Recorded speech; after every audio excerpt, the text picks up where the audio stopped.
Bienvenue dans cette nouvelle édition du 12-15. Au sommaire de l'actualité, Macky Sall, nouveau président de la communauté économique des États de l'Afrique de l'Ouest. Le président sénégalais a été élu ce mardi lors du 47e sommet de l'organisation. Apaisement d'un côté, déception de l'autre, le président guinéen Alpha Condé s'est entretenu ce mercredi avec Cellou Dalein Diallo, leader de l'opposition, une première depuis 3 ans. Et puis élection législative ce 24 mai en Éthiopie, 36 millions d'électeurs sont appelés aux urnes pour élire leurs 547 députés. Mais tout d'abord, c'est un symbole fort. Le président tunisien Béji Caïd Essebsi a été reçu ce jeudi à la Maison-Blanche par le président Barack Obama. Une marque de soutien à ce pays d'Afrique du Nord après le succès de la transition démocratique, mais confronté à de nombreux défis économiques et sociaux, ainsi qu'à une mouvance djihadiste. Le président tunisien espère une hausse sensible de l'assistance militaire américaine pour lutter contre la menace terroriste.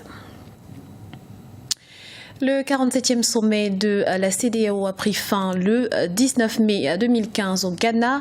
Les chefs d'État se sont penchés sur les questions relatives à la situation politique et sécuritaire dans la sous-région ouest-africaine. À noter que la présidence de l'institution est désormais assurée par le chef d'État sénégalais Macky Sall. Le point tout de suite avec Idelette Bissou. Le 47e sommet de la CEDEAO a pris fin le 19 mai à Accra, au Ghana. Lors de cette session, plusieurs points ont été abordés, notamment l'emploi des jeunes, l'annulation de la dette de 200 millions de dollars de la Guinée relative aux prêts accordés pour appuyer le secteur énergétique, la création du Centre régional de contrôle et de surveillance des maladies, le respect du calendrier électoral arrêté pour la tenue de l'élection présidentielle le 11 octobre 2015 au Burkina Faso. Le président sortant du Nigeria, Goodluck Jonathan, s'est réjoui des progrès politiques réalisés au sein de la CEDEAO. Je me sens profondément satisfait parce que l'arbre de la démocratie planté dans mon pays et notre sous-région a pris racine et il est florissant. Je ne doute pas que cet arbre continuera à porter des fruits abondants. Lors de cette session, le président sénégalais Macky Sall a remplacé le président ghanéen John Dramani Mahama au poste de président en exercice de la conférence des chefs d'État et de gouvernement de la CEDEAO.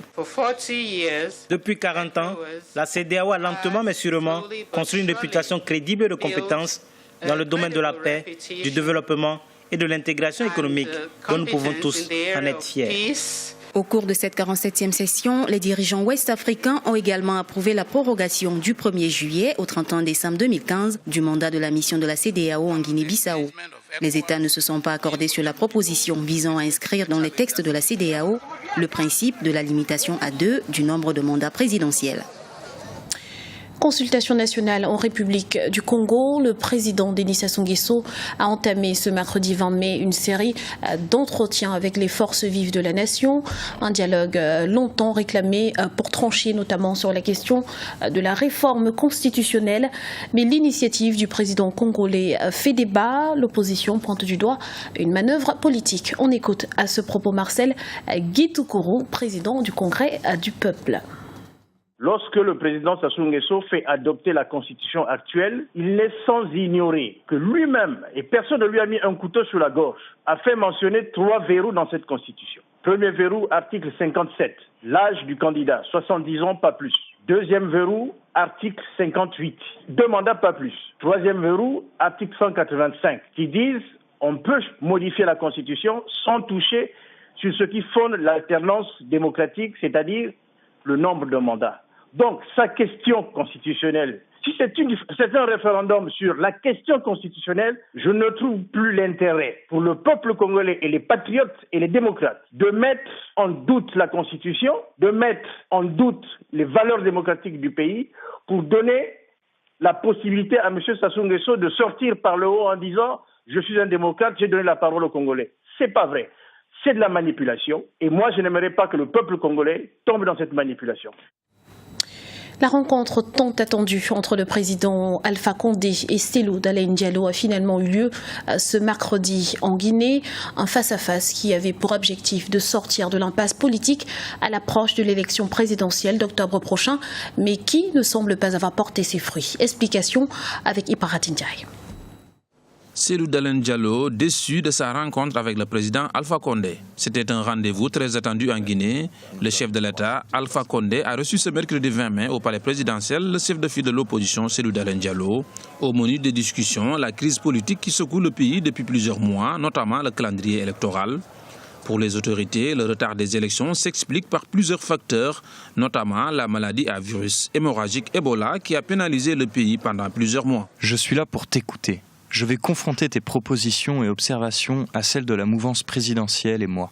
En tant que président de la République, au-dessus de la mêlée, je prendrai une décision. L'opposition réclame la tenue des élections locales avant la présidentielle prévue le 11 octobre 2015. Pour l'opposition, le calendrier électoral est contraire aux accords du 3 juillet 2013 et de l'accord politique du 9 juillet 2014. J'étais un peu déçu quand même parce que je m'attendais à ce qu'il y ait un échange entre nous. C'est-à-dire qu'ils réagissent à mes propositions et que l'on puisse discuter un peu pour trouver les voies et moyens pour sortir de la crise. Malheureusement, il a dit que lui, il m'écoute. Il n'exprime pas son point de vue et qu'il va confronter mes analyses et mes recommandations à celles de la mouvance et qu'il fera savoir sa position par l'intermédiaire de ses ministres. Sur le plan diplomatique, les partenaires de la Guinée s'activent également pour trouver une solution politique. Le représentant spécial du secrétaire général de l'ONU pour l'Afrique de l'Ouest, Mohamed Ibn Chambas, salue l'engagement des institutions, notamment la CEDEAO, la Communauté économique des États de l'Afrique de l'Ouest, pour la paix en Guinée.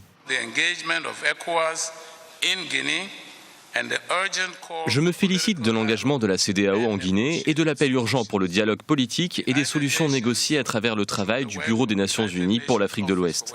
Nous allons continuer à travailler avec la CEDEAO et d'autres partenaires pour apaiser les tensions et reprendre le dialogue avant les élections présidentielles et locales.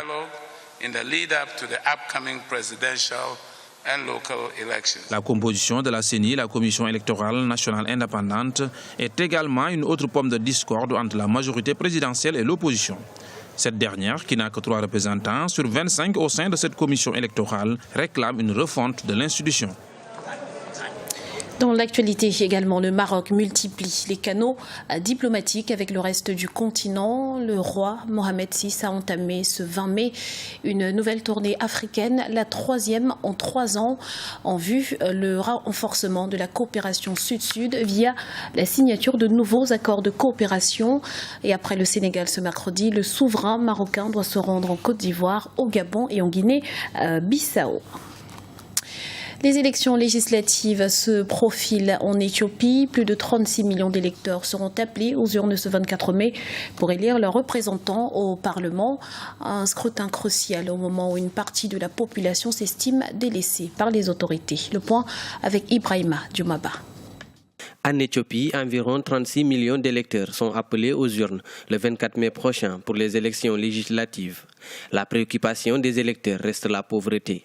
La cherté de la vie et l'emploi des jeunes sont placés au rang de priorité. Chaque jour qui passe, le coût de la vie augmente, juste de plus en plus ici en Éthiopie. Et donc nous, les enseignants, nous ne sommes pas en mesure de survivre à ce genre de situation.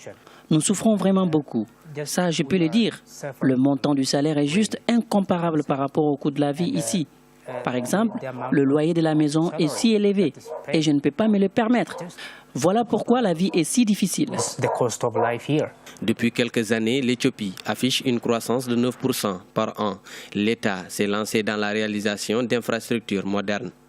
Malgré ces signaux positifs, les Éthiopiens attendent plus d'efforts de la part du gouvernement.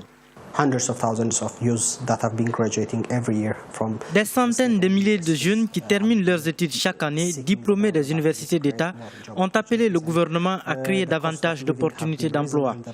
Le coût de la vie a augmenté au cours des dernières années et évidemment, même si le gouvernement a beaucoup fait en termes de création d'emplois et de promotion de l'entrepreneuriat dans le pays, les demandes de la population semblent dépasser les efforts du gouvernement en ce moment.